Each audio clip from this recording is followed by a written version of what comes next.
I'm Jason Plato, and how do I fit into the world of Silverstone? That's a good question. I'm about to start my 10th year as a BRDC board director, and the BRDC wholly owns all the subsidiaries below, of which one of those is Silverstone Circuits and all the associated businesses. And do you know what? I can remember getting a call from Derek Warwick, Ian Titchmarsh, and Ross Hyatt, and a couple of other board directors. And it was a bit of a pincer movement, a subtle pincer movement. And they said, "Look, do you fancy being a director? We've got a hole on the board. We think you'd be good."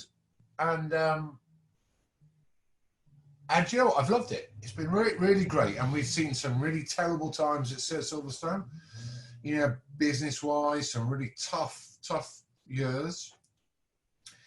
And then we've seen us turn it around, and then literally coronavirus hit, and that's kind of undone all of our good work. But prior to that, the first time I ever went to Silverstone, I think it was the 1976 British Grand Prix, I think it was. Either 76 or 77. You might be able to correct me here with your F1 knowledge. And I went with my dad, and I'm pretty sure Hunt won it. 77. Was it 77? Yeah. That was the first time I went. And then the second time I went was when I was in karting, I was sponsored by TWR, by Tom Walkinshaw, and Tom used to import a brand of helmet called a GPA, which is a French helmet, and my all-time hero was Gilles Villeneuve. He wore one. So anyway, I wrote to Tom, and I managed to get a deal. And then Tom was also the importer for Motor Oils, and we managed to get a deal. And we became friends, actually. And I in the summer holidays, I used to go down and work at TWR on the Jaguar team. And I can remember going as a gopher, and we'd stand on the pit wall and make coffees and do all that sort of stuff. And the XGS Jaguars were racing. And that was the second time I went, and you know, I can still remember the feeling of going through the main gates, thinking, "Christ, this is epic! You know, this is where it's at." And then, of course, again, you know, I then started racing cars in 1990, so spent a lot of time there. But I then became an instructor. I think it would have been about 1993. I worked at the John Watson Racing School. And was there for 3-4 years, and have very fond memories of it, actually. But yeah, so, you know, to go back all that time, and then, you know, for the last 10 years to have a pass where I can get into any building at any time, and you know, everybody knows me. All the security guards just open everything up for me, and they wave and they smile. It's quite an odd feeling, actually, to be, like, you know, the one of 7 big bosses there. It's a big responsibility, and I'm very proud of it, actually. Unfortunately, I have to stand down. You're only allowed to do 9 years, and then you must retire as a director. But we put a vote to the membership because of, you know, the current climate we're in. We didn't want to change the board during this difficult time. So, yeah, I'm probably the only director in the history that's going to do 10 years. But I'll be sad to stand down, actually, Johnny. I've loved it. I've learned a great deal because it's a big business, and, you know, there's a way to do things, and, you know, I've had all sorts of meetings with all sorts of people, and, yeah, I love the place. I think it has a special place in a lot of people's hearts, doesn't it? A lot of people have formed a very close bond with Silverstone, and it is the heart and the home of of British motor racing, isn't it? Absolutely. Yeah, I mean, you know, I can think of some iconic moments which have happened over the years, you know, Senna with Mansell, you know, the track invasion, the Wonky Man which ran across Hanger Strait. I mean, so many moments. But I think, you know, I've been privileged in that last 10 years. You know, I've been in the director's box in the president's suite above the wing, and we get to go everywhere. But the one thing which strikes me about Silverstone is just the fans. You know, the crowd are like no other. I mean, okay, you can draw similarities to Monza with the Tifosi, but they're only there for Ferrari. Whereas the British fans, or the people which go to the British Grand Prix at Silverstone, you know, every one of the drivers has got support. So I think they are a unique breed which go there, and the atmosphere is like nothing else. Yeah, it's a really special place. But I'm going to take you back to your days as an instructor at Silverstone. Oh dear. Well, exactly. So Rob has teed me up so beautifully, and there are so many great stories of your time there, and what you did and do.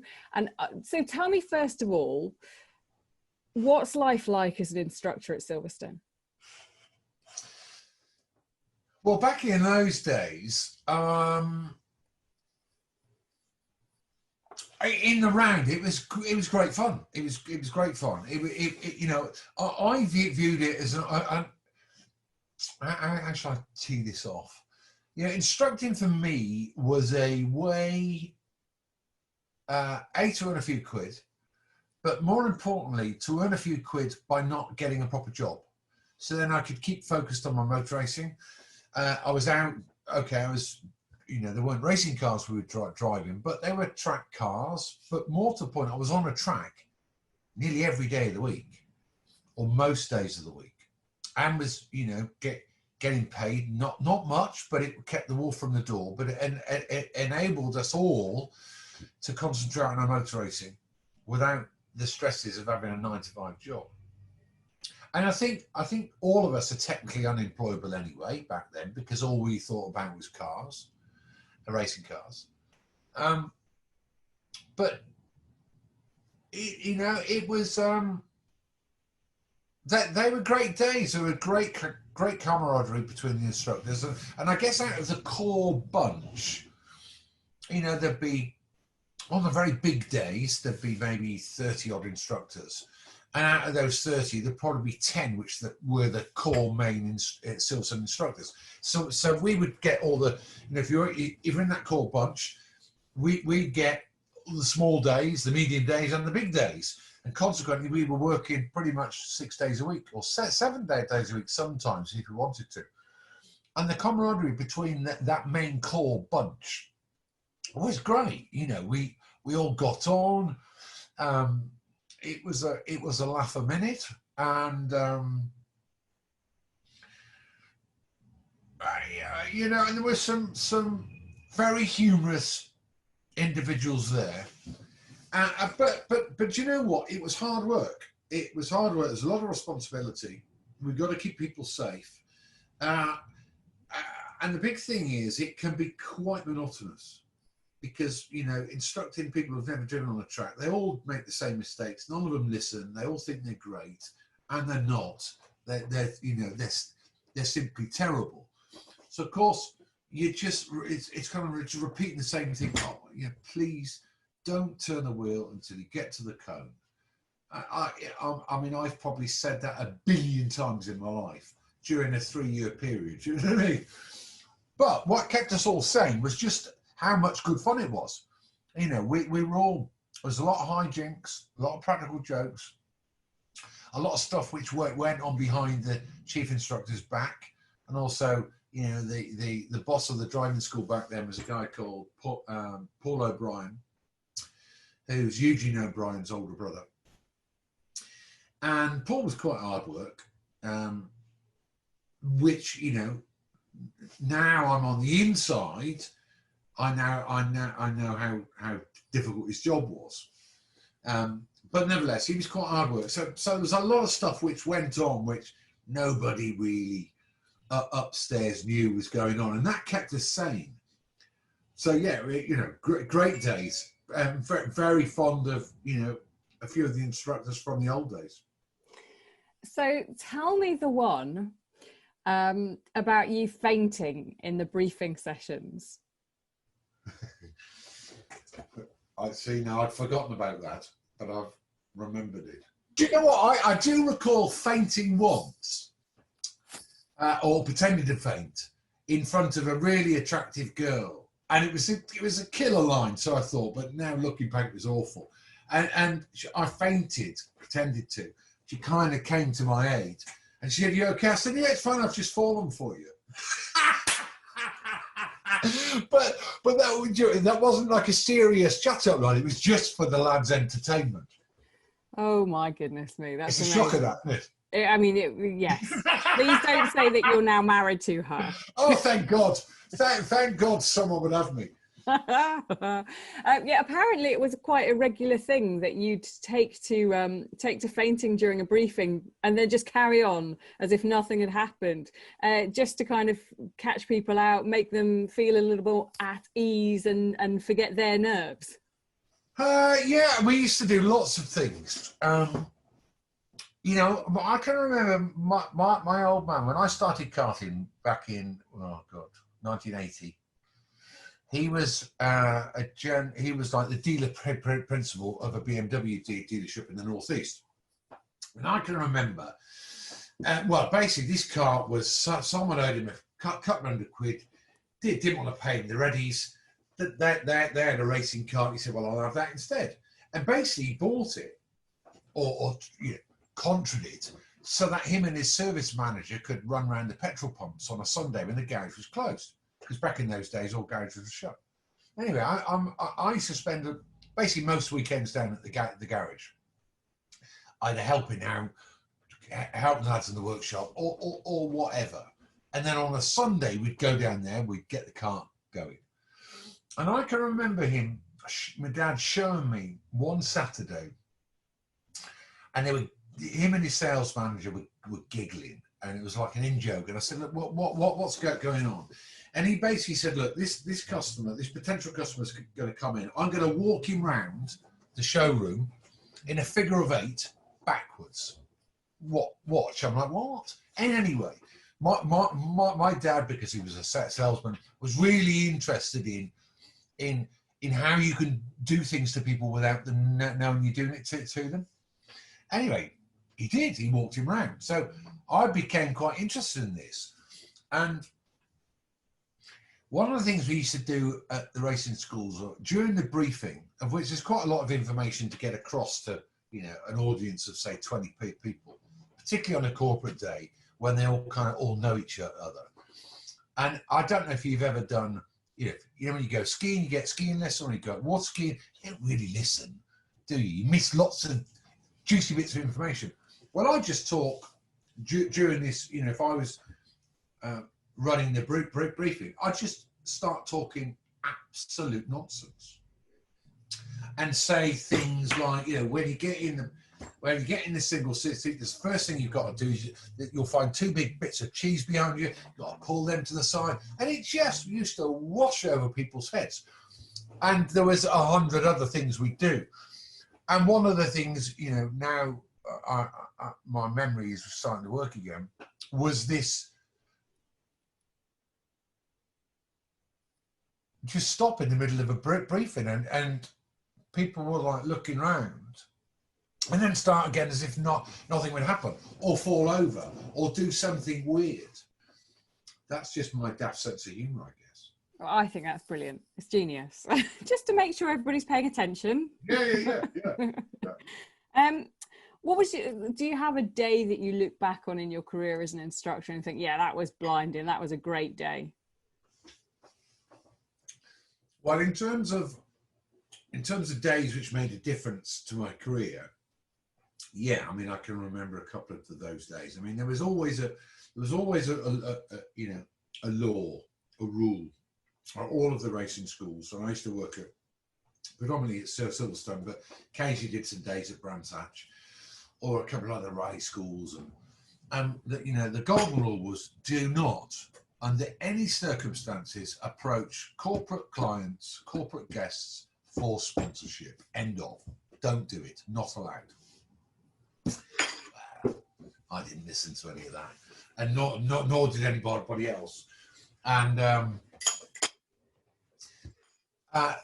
one of the days at Silverstone in 1994, Swan National Leasing had a big corporate day, and I befriended them, and they kind of rescued my career actually, because I started in single seats in Formula Renault in 1990, 91. Went Formula 3 in 92, but ran out of cash. Did a sideward step or backward step to Vauxhall Lotus in 93. That didn't kind of work out, and then I ran out of cash. So racing schools became really quite important, but I also became a ruthless rule breaker in that any corporate guest that was there, I'd be ratting a drain pipe, trying to land myself a corporate deal. And, you know, I did pull off a few little small ones, but managed to pull off a big one, which got my career back on track for halfway through 95, and then got me into Renault Spiders for 96, which was my springboard into touring car. So yeah, God bless Silverstone Racing School, because without that, I wouldn't have found Swan National, and we might not be speaking now. Extraordinary. I mean, it just sounds like a group of naughty schoolboys having the best time. That's exactly what it was like. Exactly like that. And you know, once you'd been there for a few years, you know, your confidence in terms of what you could get away with and what was acceptable went through the roof. And I can remember tying one of these railings to Paul O'Brien's back bumper in the car park. So when he'd drive off, he'd drag a whole set of railings with him. Of course, Paul wouldn't know who it was. Obviously Neither not. us would, you know, none of us would fess up. I can also remember, shall I say? Yeah, I'll tell the story. I can remember, Paul, it's probably very easy to believe this because of the way I am anyway. I can be quite abrasive sometimes, and if it's in my head, I'll say it. If I think I'm on solid ground, I'll argue, and sometimes you shouldn't really argue with the boss. So I had quite a strange relationship with Paul in that he didn't really like me that much because I'd answer back and I was a bit cheeky, but nonetheless I was a good instructor. So I can remember Paul's car was parked and it was quite pinned in, and I can remember getting some white tank tape, and on the passenger side in big letters sticking white tape on his car. It began with T and ended in T, and there was a W in there as well.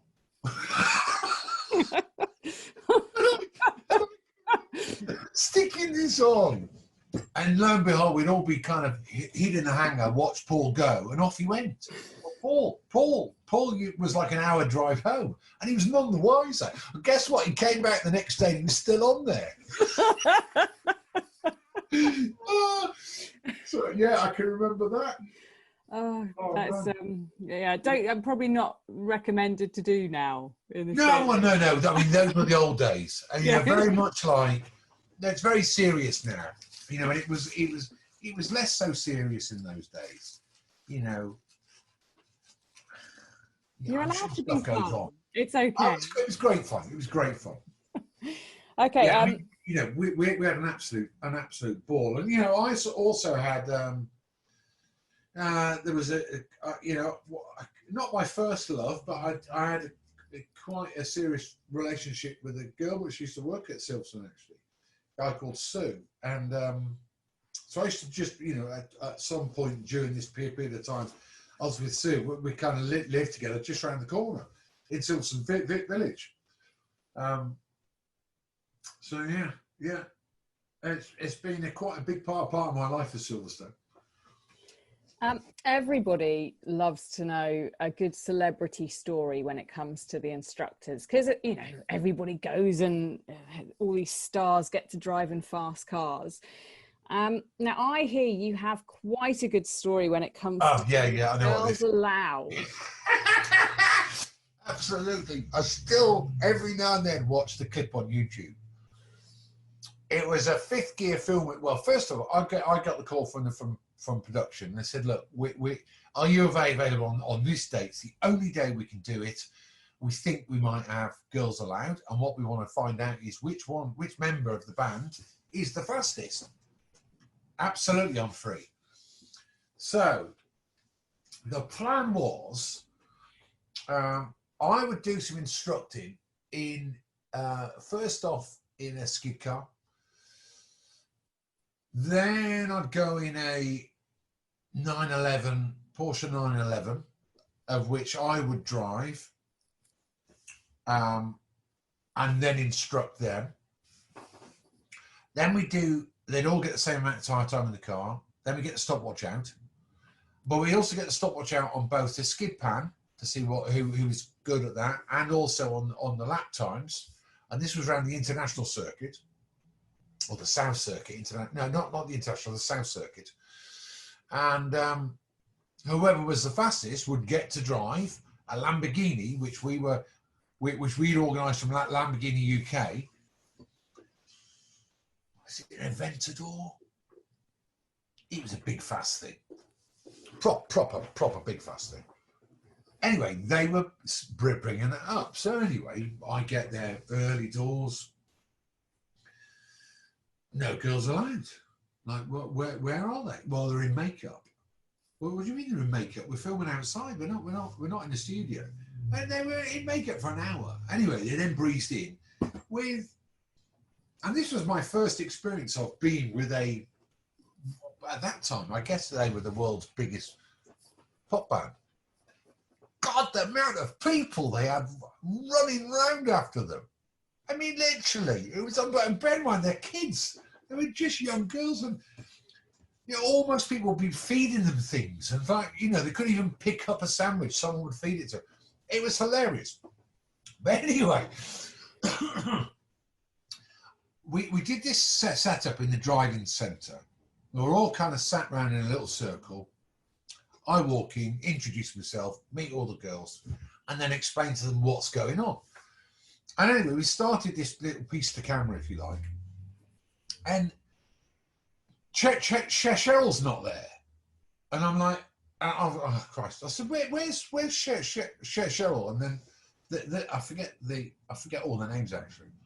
But the little Irish young lady, I can't remember her name, it's got quite a very strong Irish accent, said, oh, she's gone to the loo, which I turned around to camera and said, oh, Cheryl's just having a poo.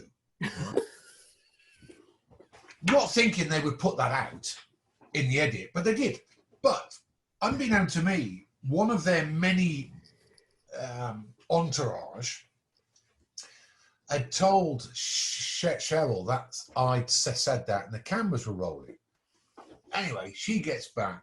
She's not happy. She's gone Mardy. She's in a mood. Anyway, she doesn't want to do it. So she's going, no, I'm not doing it. So she goes basically for the rest of the day and sits in their crew bus. I'm like, oh, really? But anyway, we had an absolute blast. Sarah Harding, who, you know what it's like. You know when you meet a bunch of strangers and there's one you click with. We just got on and we had a hoot. She was as mad as a box of frogs, really aggressive in the car. But do you know what? She was okay. She would listen. And then And then we managed to get Cheryl back out of the van just as I was doing passenger rides in the 911. But of course, young guy, gorgeous young pop band. I'm doing a bit of showing off, aren't I? Anyway, she didn't like it. She wanted me to stop. She felt sick. But literally, I had them hanging out of the seats. They were, because you've seen drivers take members of the public out. It's almost like they lose control of their body. They fall in the seatbelts. So all this was on camera, and it's just hilarious. So anyway, during this period of time, we get a phone call from the people at Lamborghini, and they said, "Oh, we've had a problem. The truck that's bringing the Lambo up's had a crash, and you can't have the car anymore." I'm like, "Oh, okay." So I've said, "Don't worry. I know the people at Silverstone really well. I'll go and ask if we can borrow one of their Ferraris," of which we do. And I have to beg, plead, and borrow, and say, "Look, come on, it's good. We'll make sure the branding stays on the visor strip. It'd be good for Silverstone. Yada yada yada." There we go. There's our newest 355 Ferrari, JP. Look after it. Yeah, no problems. So anyway, we're now in the car park outside the driving centre. We've done the reveal. Sarah Harding is the fastest member of Girls Aloud. Therefore, you get to drive this Ferrari. Wow. So anyway, she gets in the Ferrari, and it's a left-hand drive. I'm on the right side. She's on the left. And we're in a little parking bay. Basically, she just has to turn left, go past the main entrance to the driving centre, of which their little crew bus is parked just after the entrance. So she needs to go to the left-hand side of that, onto the interior road, out down the Stowe to get on the track. So I'm kind of like thinking about how we're going to tee this up, thinking about my first piece to camera. I'm not going to, address the camera until we're out on the track. So I'm just thinking, right, okay, get my head in gear. And I said, right, okay, so let's, because she knows the road by now, because she's done it 3 or 4 times through the day. I said, yeah, if you just drive here, left and down to Stowe. I'm making some notes on my clipboard and reading a bit of my script of things that I need to, nuggets of information I need to get across. And the next thing, I've just felt she's absolutely gunned it. And I've looked up, and we're now heading straight towards the back of their crew bus, of which all I could do was like grab the wheel and just put it out of the way. But she literally just launched my side of the Ferrari into their crew bus. And guess who was in it? Cheryl. So she was pissed off about that. But yeah, but all the bigwigs for Silverstone were there in the driving centre watching this unfold. Well, of course, now, I mean, I'm in pieces, literally in pieces, but now the cameras are rolling, so I've now got to perform as we get out of the car. Rather than look at the Silverstone people and go, I'm ever so sorry about that, try and explain it, I've now got to be a performing monkey. So I've just leapt into, you'll never guess what she's just done, trying to capture this moment on TV. It was horrific. Very funny. Very funny. Mm. But yeah, she just got a bit discombobulated with it being a left-hand drive. So yeah, one brand spanking new Ferrari with the front bumper was done, the door was gone, the wing was gone, the rear 3/4 was done. The whole side of the car was taken out.